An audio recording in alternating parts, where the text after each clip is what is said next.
Hey everybody, this is the Sliders Review, and I'm here today to talk to you about a forgotten movie series. This is known as the Marvel Animated Feature. I like to think of it as like the forgotten MCU because this really did predate the MCU by at least 2 years. See, back in the day, Marvel started these series of direct-to-DVDs when they partnered with Lionsgate. Their contract was to make about 8 to 10 movies. They made 8.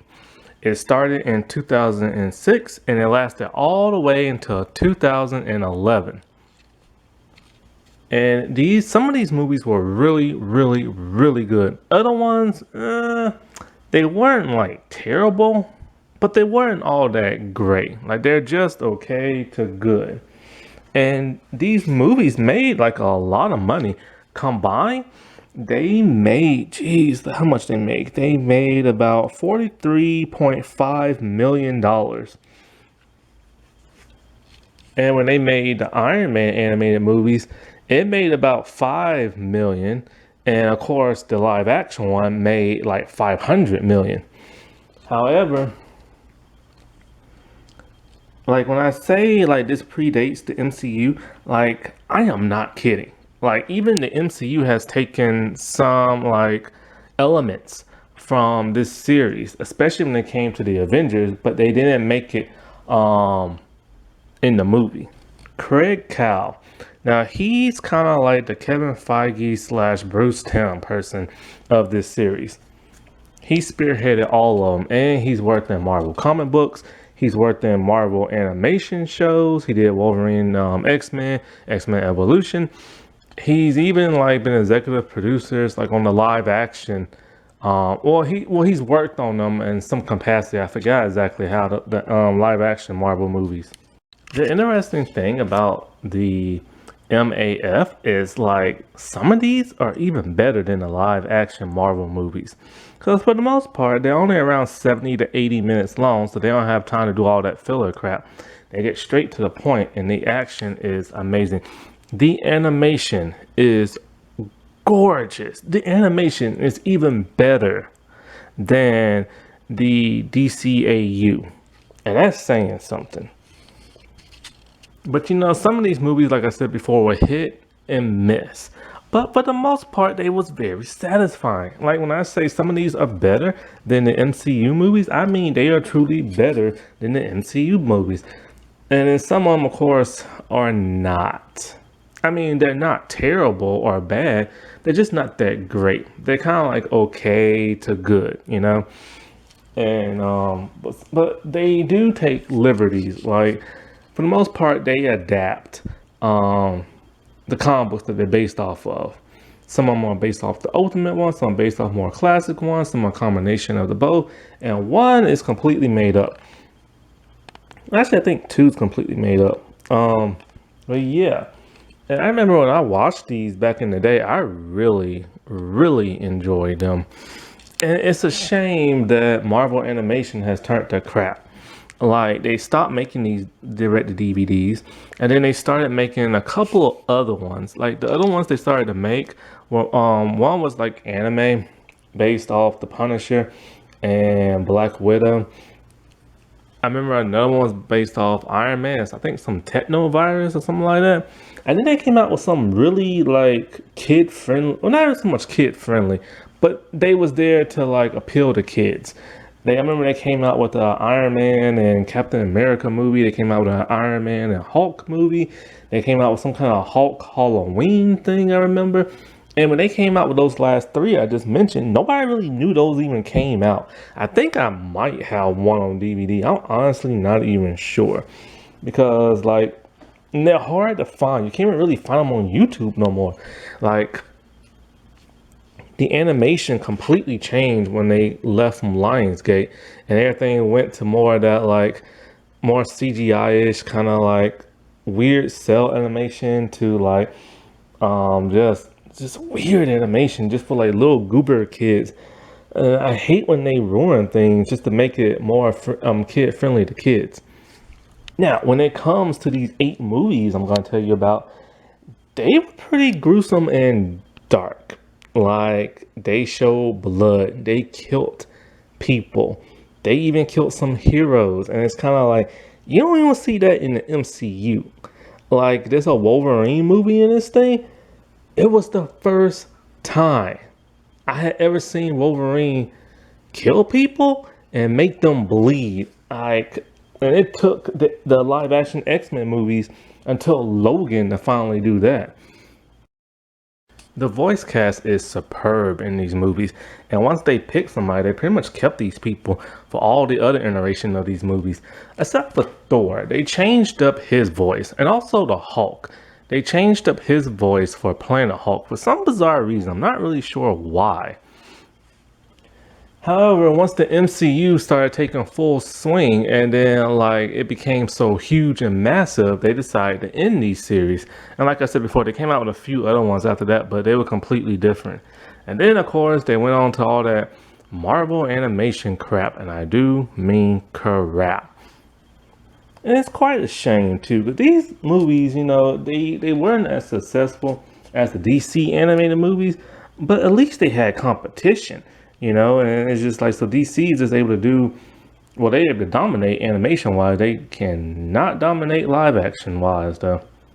Now, the first two movies came out in the same exact year, in 2006, but they came out months apart, and that's Ultimate Avengers and Ultimate Avengers 2. I think it's called Rise of the Black Panther. So with these movies, they were based off of, as you can guess, the Ultimate Marvel comic books, or I should say the Ultimates, the Avengers version. And for the most part, it's like page from page of what you saw in like the comic books. It was a really like faithful adaptation. And what's even crazier is that Josh Whedon, his little pump behind, he was actually like inspired by this movie to where he was going to make the first Avengers movie very similar to it. There are similarities, especially in the deleted scenes. So let me get that quick. Okay, so in the first Avengers movie, in the deleted part, you see Maria Hill, and she's telling the what do they call it, the Shield people, about what happened with the Chitauri and the Hulk. See, originally the Hulk was supposed to be the villain for the Avengers movie. That is why Tony Stark showed up in the Incredible Hulk movie towards the end, because he was putting together a team to take on the Hulk. So originally in the Avengers movie, it was supposed to be Cap going through the motions of just waking up and him getting his bearings and joining the Avengers. They're supposed to fight the Chitauri, and then after that, at some point, the Hulk goes nuts, and they have to fight him. And Maria explains that in the flashback as to how the Hulk went like nuts and everything.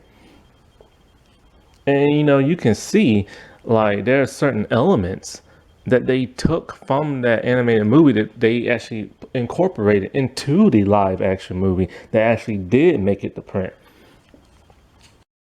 So with the Ultimate Avengers movie, we first see a World War II Cap, and he's fighting the Nazis, and the Nazis have a secret weapon. It's the Chitauri. So he's fighting Kaiser and everything, and then of course he sacrifices himself. Decades later, Shield and what's Bruce Banner's girlfriend name? Is it Betty? Yeah, Betty. So she works for Shield. Bruce Banner works for Shield, and so they're looking for Cap's body because they think the super serum, soldier serum, can create more of them. But the Hulk, or I should say, Bruce Banner has like an alternative motive. So they find him, he wakes up, he freaks out, he goes outside, he sees the world has changed, Fury calms him down, and so Fury tells him, we've been getting some alien activity, like spying on us, and, you're probably like the best person to fight these people because, you fought them back in like the day. And so Cap is very reluctant to like join SHIELD. And he really just doesn't want to because he feels, he served his country, he served his time, and it's just time for him to like retire, Well, what's his name? Fury doesn't see it that way. So anyway, Shield tells Fury they want him to start the Avengers since the super soldier serum isn't ready. Fury does not want the Avengers. He doesn't want a bunch of like superheroes showboating around and screwing things up. He wants actual soldiers. But he has to. And of course, the first person he tries to get is Captain. He tries to get Thor, but Thor is just like, screw you. Also, in both these movies, Thor, Thor is like nerfed in these movies. He's barely even in them. And when he is, he does some cool stuff, but then he ends up getting his butt kicked. In both movies. So, then there's Giant Man and Wasp. He recruits them. Now, just like with the live action one, Black Widow's already is a member of S.H.I.E.L.D. And it's her job to recruit Iron Man. Similar to like the live action movies. Now, I gotta say, this is my favorite all-time Natasha. The MCU Black Widow, she's cool and everything, but I love this one. This one is more mysterious. She's more seductive. She's like more alluring. She's tougher and meaner. And it's just like she's the ultimate spy in these movies. And she actually talks with a Russian accent. So, you know, she like tries to get Tony to join because nobody knows Iron Man and Tony are the same person. Unlike the MCU, people keep their identities private. And so nobody knows it's him and he doesn't want to join. But he pretty much supplies S.H.I.E.L.D. with all their weapons and stuff.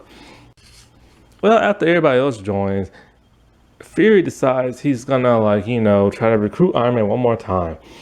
And he still just doesn't want to do it. So anyway, as they're about to go on their first mission, Iron Man decides, you know what, I'll tag along. And so they go on their first mission and they fail big time to the point where Wasp gets hurt. And so, yeah, Hank Pym, he's not Ant-Man. He's Giant Man in this because it's the ultimate one. So Cap is feeling really sad that he failed and Black Widow's trying to cheer him up. So then Fury finds out that Bruce has been lying to him. Bruce is not trying to crack the code of the super soldier serum to make new soldiers. He thinks he can use it to control the Hulk. And so he ends up doing that. And he has control for a while. And then they start fighting the aliens. This is what brings Cap back into the picture. So they fight the aliens and all as well. And then Cap makes the biggest mistake of all. As he sees the Hulk still smashing like dead Chitauri, he calls him Bruce. This causes him to lose complete control and wreak havoc, and the Avengers have to subdue him. They do, and then they end up imprisoning Bruce Banner. After the day is saved, Cap is greeted by Betty and Bucky and Gale. Gale is his girlfriend from the Ultimate Comics, and I think many years ago in the older comics. They didn't show her in the MCU. And so, yeah, I'll do a better rundown review later. I just wanted to like rush through these because I got a bunch of movies. And the sequel is much darker and much more in depth. We now see a Captain America. He is still hating the fact that he is alive and all his friends are dead from back in World War II. And he's going on all these dangerous missions looking for like a good death and everything. He just can't like take it no more. That's some serious messed up like mess right there, man. Like, I mean, when this is serious and drama, I mean, it gets serious. So then this is all about the Black Panther as well. And we see T'Challa, and he has just came back from America from his college studies. And this Wakanda is very like kind of the one in the MCU, just not as high tech. Their weaponry is old school, but it's made out of vibranium. And so we find out Kaiser is still alive, and he ends up killing the Black Panther, T'Challa's dad. So then he takes up the mantle, and he wants revenge, but he knows he can't do this alone. He doesn't have much fighting training and stuff. So he goes to the only man who's ever fought Kaiser and asks Captain America. So the Avengers, they end up going to Wakanda against the Black Panther's wishes. So they go there looking for Kaiser and stuff, and they get ambushed by a bunch of Wakandians. So the next thing you know, they head back, but what's his name? Kaiser is like a super soldier himself. So in case you didn't know, Shatari are basically the Skrull. The MCU totally screwed that up and confused people. But in the Ultimate comic books, the Skrull are technically the Shatari. So the Super Skrull and the Super Centauri is Kaiser. And he ends up ambushing the Avengers and blowing up their Quinjet. Thor ends up saving him. So after that, Fury's pissed. Janet is hurt again. She always gets hurt, man, because she's so tiny. But anyway, so then the aliens come down on the planet. They weren't defeated. And they're trying to figure out why the aliens keep coming back to Earth. Well, it's the vibranium. It's their metal. See, one of their ships crash landed in Wakanda many years ago. And that's where all the cool weaponry come from. And they want it back. And so it's this huge climatic battle. And I mean huge, I mean it is huge. So in this movie, we see War Machine, but it's not Rhodey, it's actually Tony. And he has taken Rhodey's armor. I don't even know if Rhodey exists in this movie or not, because we don't ever see him. But anyway, he takes the armor and he just he just goes buck wild on all those Centauri. But it's harder to beat these because their skin is made out of vibranium. So everything the Avengers throw at them, it doesn't work unless they use vibranium on them. Oh, and of course, Thor, since he's so powerful, but then he gets nerfed again. Kaiser is defeated, the Centauri are defeated, and Hank loses his life. I could not believe they killed Hank Pym. Sadly, this was the last Ultimate Avengers movie. I think what it was is kind of like they had two good movies and it kind of ended in a way that closed the chapter. Plus, they was a little too violent for kids. So when they did make a third one, I'll get into that later. The next movie is The Invincible Iron Man, and that came out in 2007, a full year before the MCU Iron Man came out. Even to tell you the truth, the MCU Iron Man wasn't even part of the MCU because the MCU didn't even exist at that point. And they that Iron Man was owned by a different movies studio. And so with this movie, this basically tells the origin stories of Iron Man. It tells them pretty good, but it does changes a lot around. And I mean a lot. So Tony and Rhodey, they're in China, I believe, and they're trying to raise this old ancient city using Stark technology. And the townspeople all don't do that because if you rise the city, then the demons will come, and he doesn't believe it because he doesn't believe in magic. Well, something bad happens. He gets hurt in the chest, and then he gets captured and taken into a cave. It is there we meet Jensen, and this Jensen deals in mysticism. He's more like an old Buddhist monk type person. And so him and Rhodey, they end up saving Tony's life. This time Rhodey's in the cave, so they help start build the Mark 1. They escape, and then they head back to America. Now in this version, Pepper Potts, she works for Tony, and she has a British accent for some reason.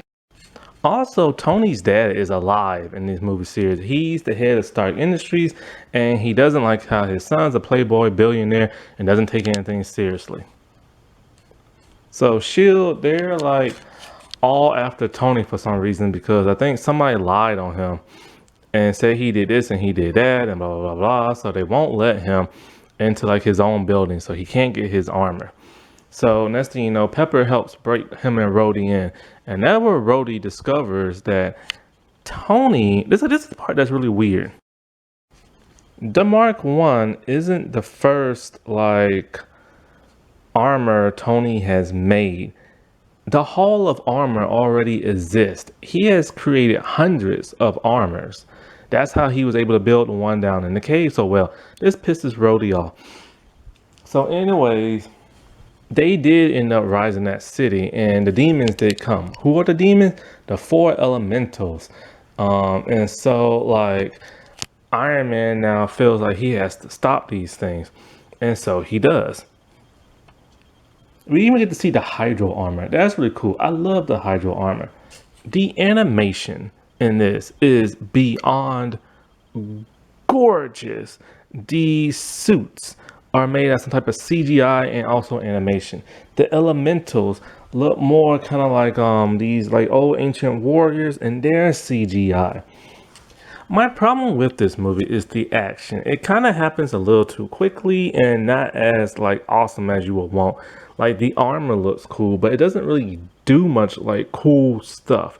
And because the armors and stuff made out of CGI, they kind of move kind of slow and bulky, and it's not as fun and cool as you would see in other animation.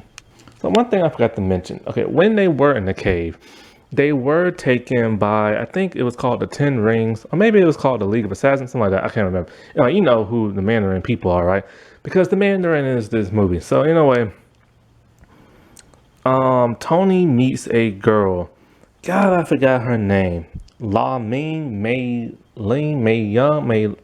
I forget her name, but yeah, she's kind of like a servant to like the Ten Rings, and she's like been there for years, and she has a very special purpose, and she helps Iron Man and Rhodey and all of them escape.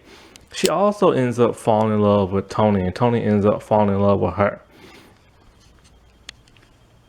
So in a way, in their ancient mythology, it's been prophesied that a man of armor will defeat like the evil and defeat the Mandarin and all this other stuff. And he's called the Iron Knight. Gee, I wonder who that is. So as Iron Man's like finished off the elementals and all this other stuff, he sees that woman I told you about. And so like he's there now to stop the Mandarin, but he can't find the Mandarin. And a strange twist of events that I'm still like feel that is weird and bizarre. I still don't know how I feel about this. It turns out that woman I told you about, no, the lady name of who I forgot, she is the new Mandarin. See, the original Mandarin was alive many years ago. Then he died, and his spirit resides like in his rings. Gone are the 10 rings. Now there are 5 rings and a giant wristband with the other gems on there. And when she puts that on, it's her destiny to become the Mandarin and take over the world and all this other stuff. Now we do actually get to see the Mandarin. He's in ghost form. He's like giant size above this woman. So Iron Man's sad. He now has to defeat the woman he is falling in love with. And him and female Mandarin, they fight. And she dies. And it's so sad, and he's upset. I still don't know how I feel about that twist. Like, it was a twist, don't get me wrong, but it's just, I wasn't expecting that. Kind of like in Iron Man 3, I wasn't expecting like to have like a fake white Mandarin and then a real white Mandarin, and then still no Asian Mandarin until this new MCU movie comes out soon. The next movie is Doctor Strange, Sorcerer Supreme, and that came out in 2007. This one didn't do so well. This one didn't make that much money, only about 3 mil. And to be honest, I'm so torn by this movie. See, I've never really been a Doctor Strange fan. First time I ever saw him was in the Spider-Man animated series. Now, I will say this. When it comes to this movie versus the live-action Doctor Strange movie, if you were to take the heart, emotion, and drama from the animated movies, combined with the action, the magic, and CGI of the live-action movie, boom. Be the best Doctor Strange anything. But sadly, that is what it is. This animated movie has a lot of great drama, a lot of great heart.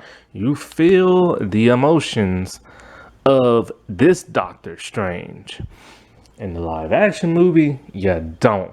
In the live action movie, it has great magic. In this movie, the action sucks so much. There's barely any in it. And that's why I'm so torn, because I used to have this on DVD, and when I had it, I'm just like, that's it? That's all the action and magic I get to see? I'm just like, yeah, the story was great, but it's just like, I couldn't keep that. I couldn't keep it. I got rid of that thing. I think I took it to FYE or something like that. And so, okay, so this is what happens. Now, this movie really, truly depicts the jerk who is Doctor Strange.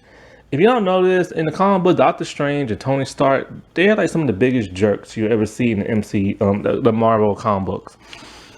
And this Doctor Strange is a full-on jerk. He's arrogant.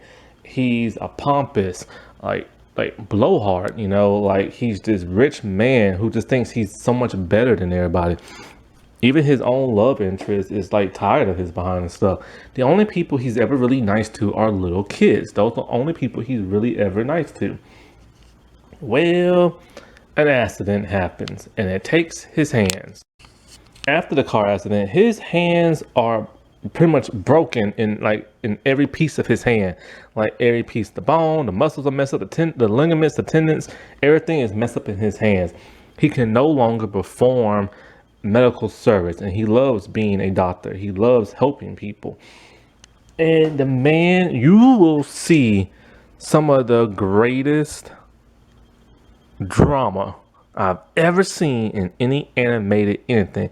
The drama of him losing his hands and being so sad and depressed is even better than that of anything Young Justice have came up with. This man hits rock bottom. He's drinking. He's upset. He's at the point where he tries to kill himself. He literally tries to commit suicide. He does everything he can to get his hands better. He goes to all these doctors. They perform all these tests. They use acupuncture. They try to like operate on his hand. They can't do it. His hands cannot be saved. And then it happens. He gets that invitation to go to that the Ancient One's place. I think maybe Wong met him or something like that. I can't remember. But anyway, he gets the invitation. He goes there. He climbs the highest mountain and he finally gets there. I forgot what the place is called. So anyway, he's there and he meets the Ancient One and all these magic people. We meet Mordo and everything. And we meet Wong. We meet all these other people. These other people in training. And so like, he's like, he'll do whatever it takes, fix my hands. And so the Ancient One and all of them just like, oh, okay, well, you have to build your own bed and you have to sleep on the ground. And then you have to like stack these bricks up and blah, blah, blah. So of course he's pissed off. He's like, how this going to help me and all this other stuff. But then for some reason he just does it when he starts seeing this magic stuff happen. And while he's there and spending time with everybody, he starts to become human again. He starts to stop like being such a jerk to everybody. He's mellowing out.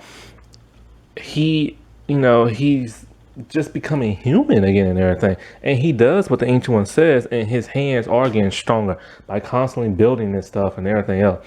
It's even to the point where his hands get completely repaired and he's starting to now learn magic. Because the Ancient One senses something very special in him. So does Mordo, and he don't like that. See, the Ancient One is looking for a successor. And it ain't gonna be Mordo. So while all this is going on, Mordo is taking the other students and they're going to defeat these ancient demon things. I think because Dormammu is sending them and stuff. And so this is where like it kind of bugs me. Like you'll see them use magic and fight these demon monster things that are really tough. And they end up killing some of the students. But it's just kind of like, it's lackluster.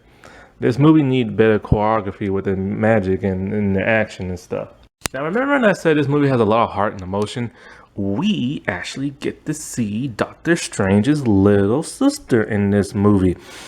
And she is... Okay, this was the thing. We get a flashback, right? And in this flashback, Strange, he's like younger and his sister's younger. I forget what she has. She has some kind of brain condition. She might have cancer or something like that in the brain. And she is dying. And she does die. But before she dies, she has kind of like this weird thing with this demon thing happened to her. I guess it kind of like possessed her or something like that. It's been a long time since I saw this. I'm relying on memory. And I haven't rewatched this in many years. So, of course, because he doesn't know anything about magic, and he doesn't believe in it, he can't get the connection. Anyway, so, of course, Mordo turns. He's working for Dormammu. The Ancient One ends up dying. Doctor Strange ends up becoming the new Sorcerer Supreme. He has to defeat Dormammu and Mordo and all of them. But then in a really cool twist, the Mamu is taking over them like really sick kid patients of Doctor Strange I told you about before. And they're now possessed and everything. So he has to like find a way to like gently stop them and stop the Mamu and everything. And it's just really great. It's just lackluster in action and magic. Now the next movie that came out in 2008, and well, it didn't do so great. That one is Next Avengers: Heroes of Tomorrow. This is not based off of the Ultimate Avengers movies that I told you about before. This is its own continuity. This is the one that got watered down and toned down for the because the other ones were too violent and stuff. This one was literally made for kids. Think of Teen Titans and the Avengers. So, or just the young Avengers, to tell you the truth. That's really what they are. Well, Ultron is the villain of this one, and he's a whole lot better than the one in the MCU. A whole lot better. How much better? Well, this dude ends up winning. This dude has basically taken over the entire world, or at least 3/4 of the population of it. And so, there's still some people out in hiding, and then there's some people that are the resistance living in kind of like Ultron City. And so, this movie has an elderly Tony Stark, because many years have now passed. He's an old man. He still has his armor, but he has taken under his wing the kids of the kids of the Avengers. Their parents have died. Ultron murdered every single last one of them. And so Tony has taken these kids. He has went far, far, far, far away and built this dome. And that's where the kids stay. They are not allowed to leave the dome. However, he does train them in case Ultron does appear and stuff like that. Well, Ultron ends up like messing up Vision, and Vision goes to where Tony is at, and he tells them Ultron is closing in and blah blah blah, stuff like that. So he doesn't tell the kids, he just tells them go to their room. Iron Man suits up and he fights Ultron, but Tony has some armor up his sleeve, as you will, or some drones. He has these huge mecha drones in the form of the Avengers. But they get corrupted by Ultron. Now Tony is screwed. Tony gets captured. He tells the kids to flee, and they flee, but they decide, you know what, we're going to Ultron City, and we're going to get Tony back, and we're going to kill Ultron. It's there where they meet the son of Hawkeye. Now these kids got so much of a gooberish personality. It's almost like Teen Titans Go almost, and a little bit of Teen Titans. Like it's very young. This is really, it's supposed to be for kids, but it's still dark. But it's mainly for kids. The youngest is the one that's the son of Wasp and Ant-Man, and he is the most gooberish one of them all, and he's super annoying. Then we have the son of Black Panther and Storm, and he has really cool powers. He's able to like make lightning turn into like a panther and then attack people, stuff like that. Then we have the son of Black Widow and Captain America. He is their leader. He also has the hologram shield thing. And then we have Thor's daughter. Now, I don't think she's from the comic books. This character, she is super annoying. She thinks she's better than everybody because she's a god. And she's always wanting to like go into battle and defeat people and this and that. Well, she gets a huge lesson in the form of a butt whooping by Ultron. And this mellows her out to the point where she is depressed. And she's all like, oh, I guess I'm going to die now. And, I'm not as tough as I think. And I failed my father and everything like that. Now, speaking of Thor, how in the world is Ultron able to kill a god? Well, he doesn't. For some bizarre reason, Thor is living in Asgard, and he left his daughter with Tony. And I guess he has like a monument to like his death, but he ain't dead. Why he fake his death? The world I know. But anyways, he shows up and he talks to his daughter. He's now the king of Asgard. He talks to his daughter And he tells her, you know, your friends need you. You are a hero. You are strong. You blah, blah, blah, stuff like that. And it's the pep talk that she needed because she's never met this man. She's never met him at all. And so she like gets out of her own space, and then she goes and she starts whooping butt again. Well, they all know they can't defeat him on their own, so they enlist the help of the Hulk. Bruce Banner is an old man living with Betty in the mountains, and he is about as zen as it can be, but he's still grumpy. A grumpy old man. Well, he doesn't want to turn into Hulk, but you know, you gotta do what you gotta do when you get pissed off. And he turns into the Hulk, and he rips Ultron in half. And so Thor's daughter, she goes back to like Asgard to be with her father. And the other Avengers, they decide they're gonna be heroes and clean up Ultron's mess and become the new Avengers of tomorrow.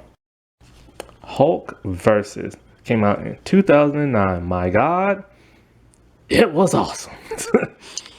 This was the first time I ever saw Wolverine like bleed somebody. Like, when I say there was carnage in this movie, I ain't talking about the symbiote.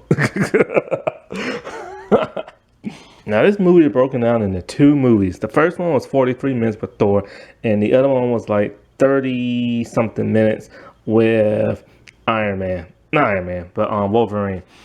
Now the Thor movie I actually liked a lot. I love that movie. I like it better than the live action one, and I like it better than the Wolverine one, to tell you the truth. It has more of an actual story. Plus, I'll get to the Wolverine in a little bit. So anyway, with this movie, Odin is doing the Odin sleep, and Loki's being Loki. He wants to try to destroy Asgard. We actually get to see Amara in this movie. We have never seen her in the live action movies. I don't understand why. So Loki has summoned Hulk to Asgard, and he uses Amara to put a spell on him to separate Bruce Banner and the Hulk. And it works. Now they are two separate entities. The Hulk is now just pure raging monster. And Loki puts his subconscious in there. Loki is now controlling the Hulk's body.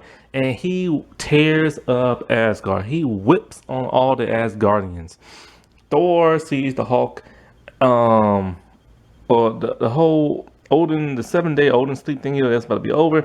He's all like, hey, why is that horn, like Boulder's horn, like, and stuff. He hear it. So he goes and he sees the Hulk. He doesn't know it's Loki. So he tries to talk to like the Hulk. Hulk whoops on him. It is one of the biggest battles I've ever seen. My God. I mean, Thor used that hammer and he smashed the crap out of the Hulk. It was so amazing. And then he lets loose the lightning. And Hulk is getting fried. This is to the point where it pisses off Loki to where he wants the hammer. So he instructs the Hulk to like pick up the hammer. But of course he can't because he is not worthy. Oh, that's the point when he gets electrocuted. Then Loki loses control of the spell because the Hulk rage took over too much. Until Amora can't even control him no more. The Hulk is now trying to kill everything in sight in Asgard, even the birds. Like, he is literally a monster. Now, Bruce, he's been taken captive by Loki, chained up next to him and stuff. And so, Bruce is talking about, oh, you can't do this, blah, blah, blah, blah. Hulk, and Loki's all like, oh, you know what, screw you. And he kills Bruce Banner. When Amara finds this out, she tells him straight up. Well, wait, first let me get to this other part. So Hulk and Thor, they're like fighting again. And Thor gets the upper hand because he has no control now. He kills Thor. Seconds before Thor is about to go to Ragnarok, he is saved by Amora and her magic and stuff. Okay, so now about to Loki stuff. So Thor is there now, and he's pissed at Loki and everything. And Amora's all like, I can't believe you killed Bruce Banner. Now, without a body, I can't put the, both Bruce Banner and the Hulk together. And the Hulk is going to kill everything in Asgard. So, what do? Thor and Loki, they go to Ragnarok. Not that planet from that Thor Ragnarok movie. I'm talking about the underground, where they meet Hela. And this Hela is actually Loki's daughter. About freaking time. I hate what Kevin Feige did in that Thor Ragnarok movie. She is not supposed to be their sister.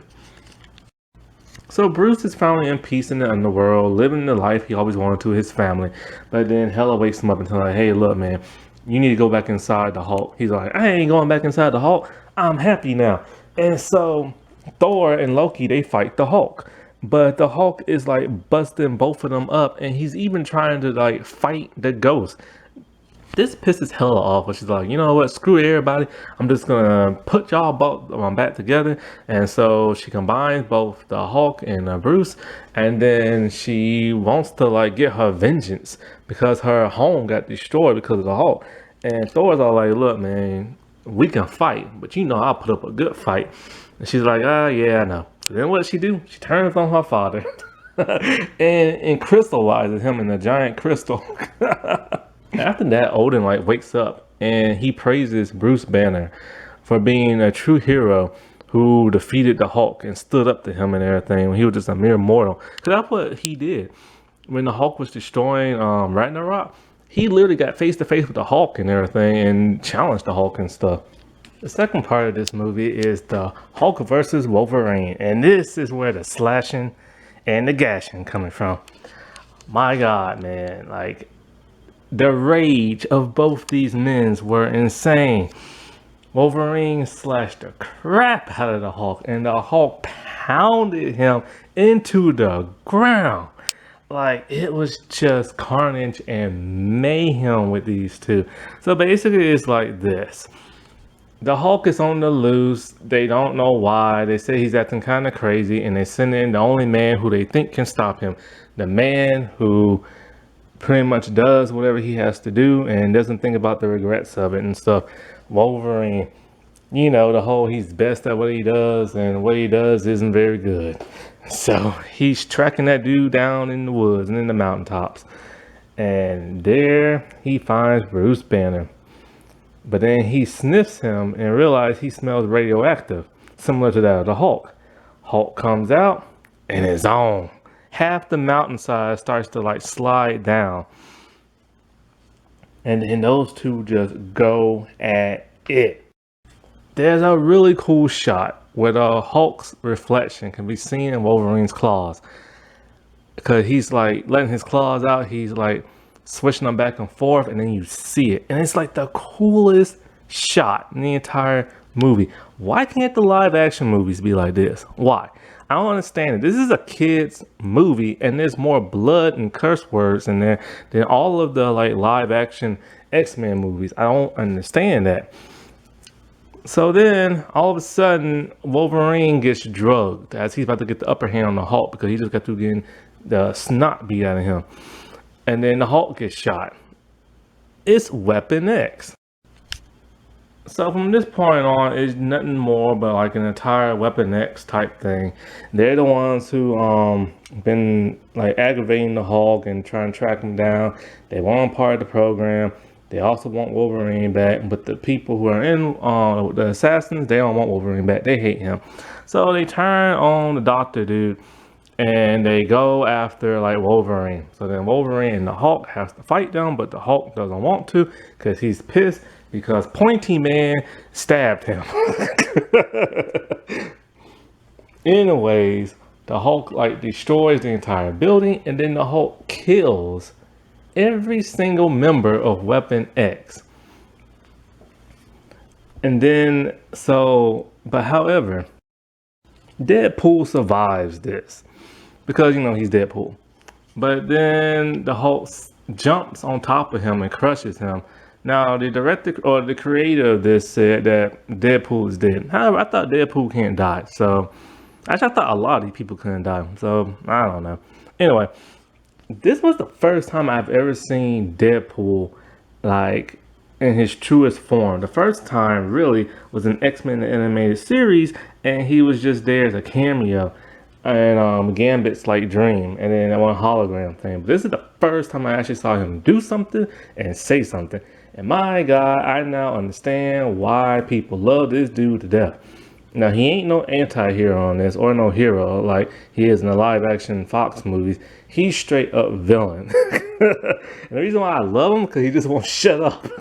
He's too funny. But I honestly feel like Nolan North is a whole lot better at playing Deadpool than Ryan Reynolds. I wish to God Nolan could do it live action, but he can't. Now Ryan is good as Deadpool, but my God, Nolan North steals it, man.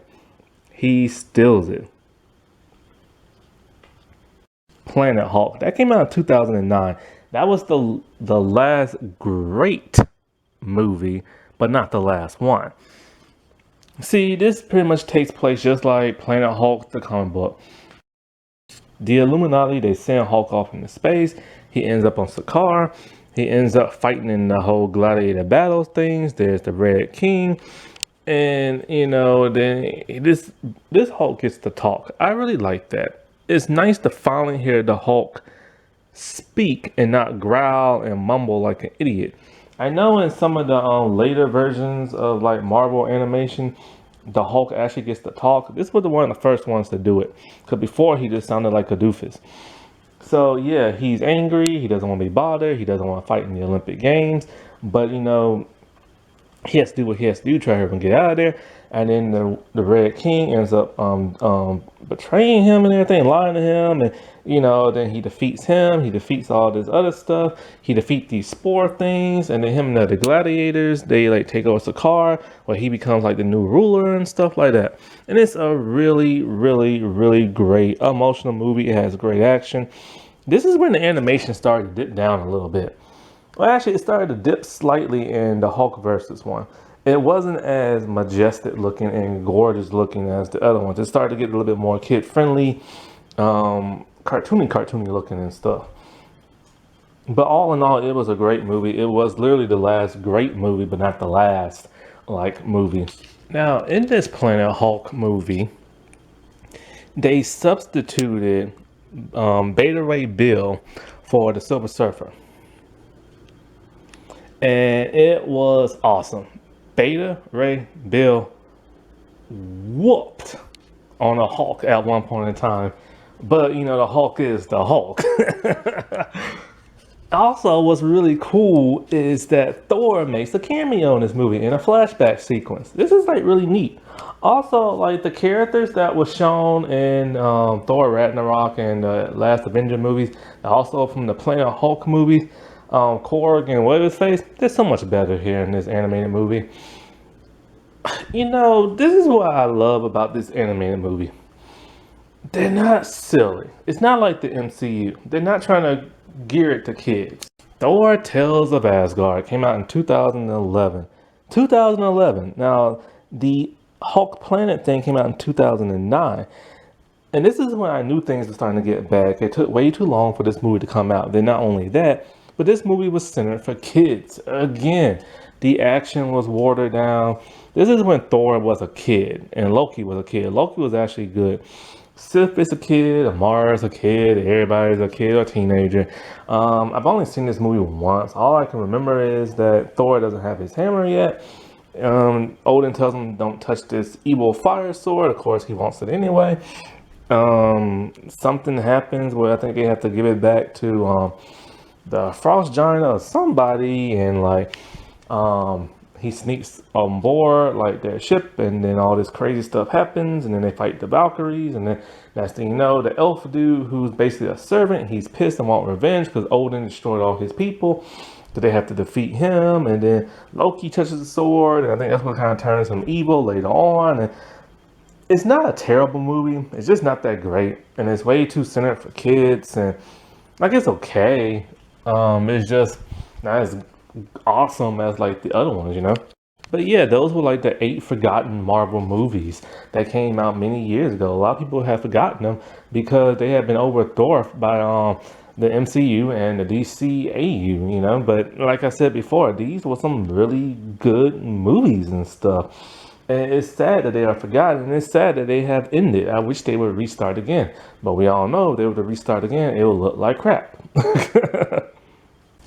Another great thing about these animated movies, unlike the MCU, they're not all the same. They end differently.